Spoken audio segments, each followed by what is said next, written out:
Radical Islam. Next, we have Zuhdi Jasser. He is the American Islamic Forum for Democracy. Thank you for joining us so early this morning. Thank you. It's good to be with you. So we have our political leaders, President Obama specifically, refusing to call it radical Islam. Is that where we need to begin, calling it what it is?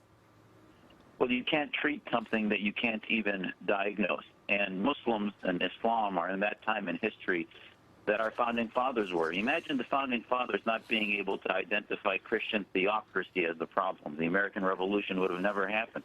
Muslims need to lead a revolution. And the reason we're losing to ISIS is Muslims are lining up in lines that want to die for ISIS. And we currently have a sophisticated whack-a-mole program where all we're doing is trying to find the ones that are militant versions of this global ideology of Islamism or the Sharia state, Islamic state.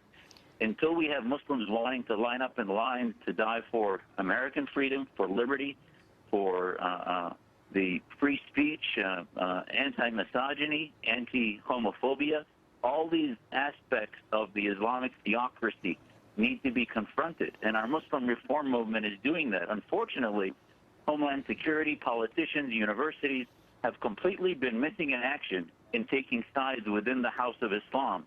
There is a cosmic battle going on within the House of Islam, and so far, whether blame it on political correctness, blame it on our allies, the Saudis, the Qataris, the Turks, and others who we don't want to offend that are really part of the main problem, nobody is really taking a full force side in this battle within the House of Islam. And the battle within the House, what are the two sides, and who is winning?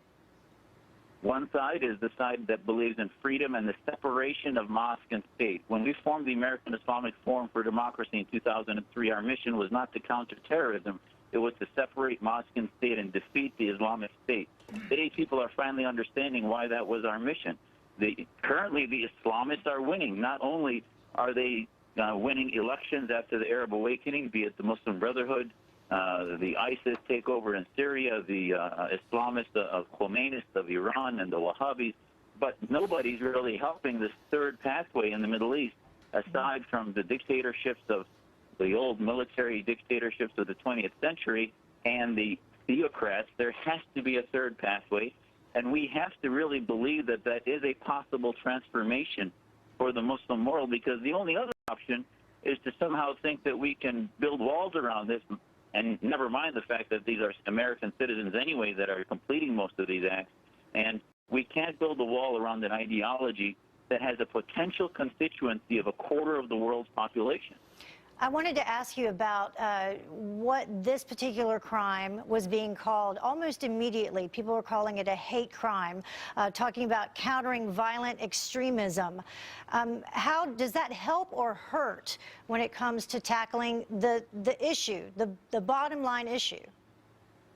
It is a damaging way to look at it beyond epic proportion.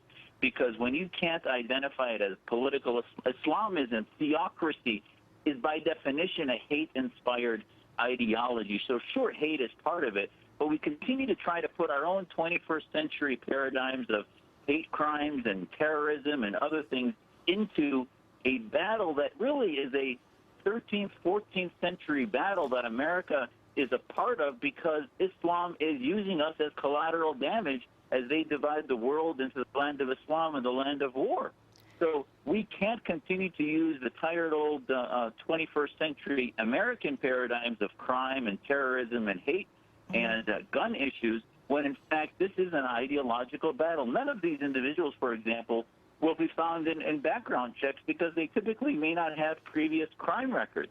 They might have some domestic violence or other things, but the bottom line is they won't pick up on background because they all of a sudden get inspired to go from a normal Muslim to being a radical for the ISIS Islamo-patriotism. Well, we do know that he had been under investigation by the FBI at least twice in 2013 and 2014. You also say that it's wrong to call them lone wolves. I can't tell you how suffocating that is to reformers, because Americans and other security analysts sit back and say lone wolf as if we can look at this analysis always post-mortem for the week or two as media pays attention. They look at his history as if it's some laboratory experiment of one individual. when in fact it's all the same intoxicant that they're drinking from, which is theocratic, supremacist Islamo-patriotism or Islamism.